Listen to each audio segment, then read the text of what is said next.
Good morning, dear students. Today we will discuss the next topic, that is general trends in properties of transition metals. सबसे पहले हम study करेंगे atomic radius को. Atomic radius decreases with increase in atomic number, but this decrease becomes small after Midway. हम along the period की बात कर रहे हैं. जैसे अगर हम फर्स्ट ट्रांजिशन सीरीज़ को देखेंगे तो जब हम एटॉमिक नंबर 21 से 30 पे जाएंगे तो एटॉमिक रेडियस हमारा क्या करेगा, एटम्स का डिक्रीज. ये आपको पता है due to screening effect. Scandium, titanium, vanadium, chromium, manganese, iron, cobalt, nickel, copper and zinc. यहाँ से देखिए आपको एटॉमिक रेडियस इनका दिख रहा है 1.44. This is in angstrom. 1.32, 1.22, 1.17. It is constant for chromium, manganese and iron, that is 1.17 and then 1.16, 1.15, 1.17 and then 1.25. यहाँ से हमने क्या देखा, एटॉमिक रेडियस पहले डिक्रीज़ हुआ, फिर कांस्टेंट हुआ और फिर क्या हुआ हमारा लास्ट में जाके इंक्रीज़. इसको हमने स्टडी करना है. First, atomic radius decreases due to increase in nuclear charge. ये हमें समझ आ रहा है कि जैसे जैसे हम लेफ़्ट टू राइट जाएंगे न्यूक्लियर चार्ज बढ़ेगा तो force of attraction between nucleus and last electron increases. That's why atomic radius decreases. Okay बेटा. नेक्स्ट पॉइंट हम देखते हैं. But the electrons enter the n-1d sub shell and the added d electrons screen the outermost s electrons. कि जो हमारे same shell में d electrons add हो रहे हैं वो आउटर मोस्ट इलेक्ट्रॉन को न्यूक्लियस से क्या कर रहे हैं, स्क्रीन कर रहे हैं, उनके बीच में आ रहे हैं. शील्डिंग और screening effect of d electrons is small. उनका स्क्रीनिंग इफेक्ट क्या है, small. So net nuclear charge increases, that's why atomic radius decreases. Effective nuclear charge क्या होता है, nuclear charge minus screening effect. तो जब इनका स्क्रीनिंग इफेक्ट कम होगा तो न्यूक्लियर चार्ज बढ़ेगा, न्यूक्लियर चार्ज बढ़ेगा तो एटॉमिक रेडियस क्या करेगा, डिक्रीज करेगा. ये हमें समझ आ रहा है यहाँ तक. As the number of d electrons increases, but जैसे जैसे नंबर ऑफ डी इलेक्ट्रॉन बढ़ रहे हैं एस इंक्रीज हो रहा है. स्क्रीनिंग इफेक्ट क्या हो रहा है, increase. This न्यूट्रलाइजेज the increase in nuclear charge, so atomic radius remains almost unchanged after chromium.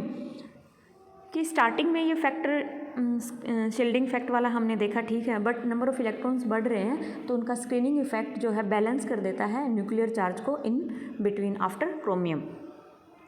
At the end of series, electron repulsion increases, which exceeds the attractive forces due to increase in effective nuclear charge. Last में क्या हो रहा है, series के last में electron repulsion बढ़ रहा है तो हम क्या कहेंगे, साइज़ क्या हो जाएगा, इंक्रीज हो जाएगा और वो इफेक्टिव न्यूक्लियर चार्ज वाले फैक्टर को क्या कर देगा, डोमिनेट कर देगा.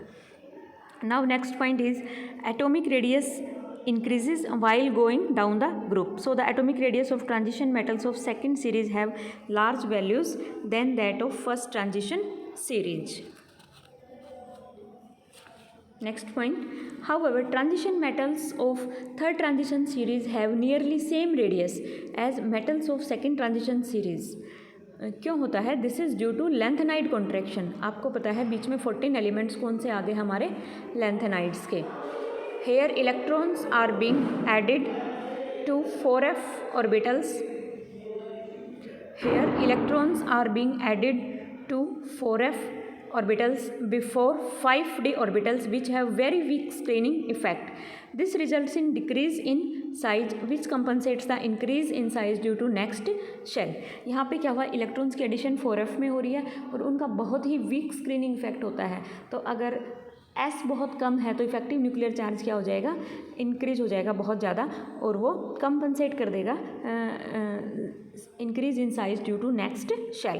That's why they have almost same size. ये था हमारा एटॉमिक रेडियस का. नेक्स्ट हम बात करते हैं आयोनिक रेडियस की. It follows same trend as atomic radius, ionic radius decreases with increase in oxidation state. जैसे मान लो हमारे पास आयरन है +3 और +2 ऑक्सीडेशन स्टेट में है, तो जिसका हायर ऑक्सीडेशन स्टेट होगा उसका आयनिक रेडियस, उसका रेडियस क्या हो जाएगा, कम हो जाएगा, क्योंकि उसने इलेक्ट्रॉन्स को 3 इलेक्ट्रॉन्स को रिमूव किया है। ये हमें वैसे लिटरली भी समझ आ रहा है कि भाई किसी में से एक एटम में से हमने 2 इलेक्ट्रॉन को निकाल दिया, एक में से हमने 3 इलेक्ट्रॉन को निकाल दिया, तो जहाँ से 3 इलेक्ट्रॉन विड्रॉ होंगे वो एटम क्या हो जाएगा हमारा, वो आयन क्या हो जाएगा, स्मॉलर इन साइज।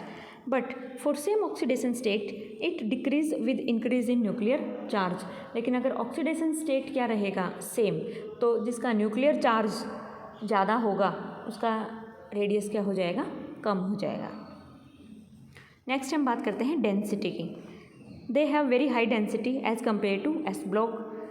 क्यों होती है, atomic volume less than s block, कि इनका जो एटॉमिक वॉल्यूम है, साइज़ है, वो एस ब्लॉक से क्या होता है, कम होता है। ये हमें पता है अलोंग द पीरियड जब हम जाएंगे तो एटॉमिक रेडियस क्या करता है, डिक्रीज़ करता है। तो अगर वॉल्यूम कम हो रहा है तो डेंसिटी अपने आप क्या होगी, ज़्यादा। Along period among transition elements volume decreases so density increases. Along the period हम बात करेंगे इनके बीच में, तो हमने अभी देखा था कि एटॉमिक रेडियस क्या करती है, डिक्रीज़ करती है, तो हम क्या कहेंगे, उनका डेंसिटी क्या हो जाएगी, इंक्रीज हो जाएगी। From data it increases up to group number 10। ये डाटा आप बुक में से देख सकते हो, मैं समझा रही हूँ आपका। It increases up to group number 10 then decreases due to increase in volume. ये हमने पढ़ा था कि लास्ट में जाके वॉल्यूम बढ़ेगा तो डेंसिटी अपने आप क्या हो जाएगी, कम हो जाएगी। Number of d electrons increases and that's why repulsion increases. Osmium and iridium have very high density. ये आपका क्वेश्चन बनता है यहाँ पे, ओस्मियम और इरिडियम की डेंसिटी क्या होती है, बहुत ज़्यादा होती है। As we move from second to third transition series, size remains same but their atomic mass almost doubles. That's why density also becomes double. Next property, melting and boiling points. They have very high melting and boiling points. Melting points of these metals rise to a maximum value near group 7 and 8 and then decreases with increase in atomic number.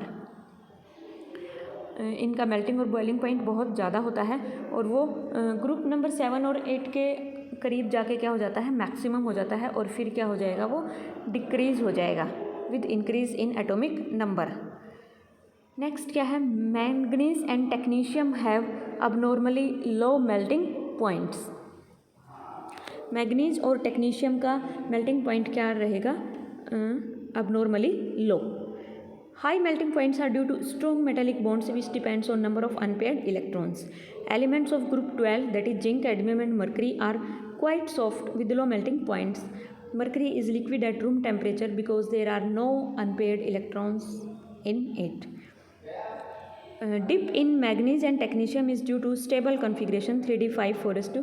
This reduces delocalization of d electrons resulting in weaker metallic bonding. Next property is ionization energy. First ionization energy is higher than s block but lower than p block elements. Here addition of electrons takes place in n-1d subshell.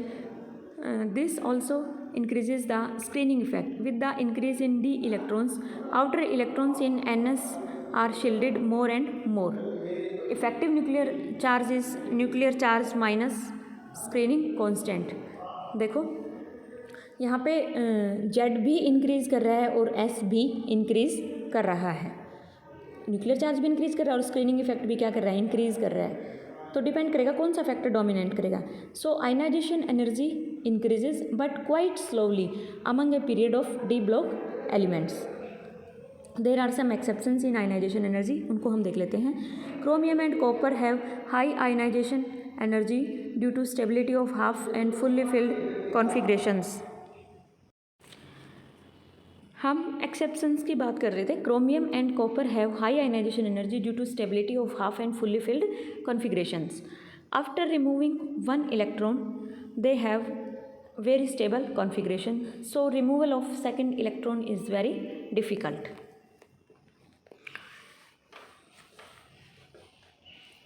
That's why they have high ionization energy. अब हम बात करते हैं zinc की। 3d10 4s2 after removing one electron removal of second electron is easy, so low second ionization energy. Third ionization energy is very high for manganese and zinc. Third ionization energy for iron is very small due to stable 3d5 configuration की third electron को remove करने के बाद iron जो है ना stable configuration को attain कर लेगा। Next is always ionization energy 3 is greater than ionization energy 2 is greater than ionization energy 1। हालांकि इनका डिफरेंस कम हो सकता है बट हमेशा थर्ड आयनाइजेशन एनर्जी ज़्यादा होगी सेकेंड से, सेकेंड ज़्यादा होगी फर्स्ट से।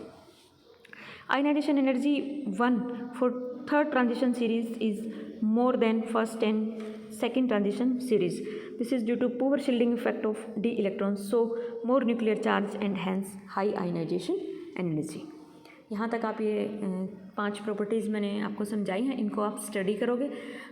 अभी हमने इलेक्ट्रॉनिक कन्फिग्रेशन नहीं किया है डी ब्लॉक एलिमेंट्स का, वो हम नेक्स्ट लेक्चर में कर लेंगे। ओके बेटा।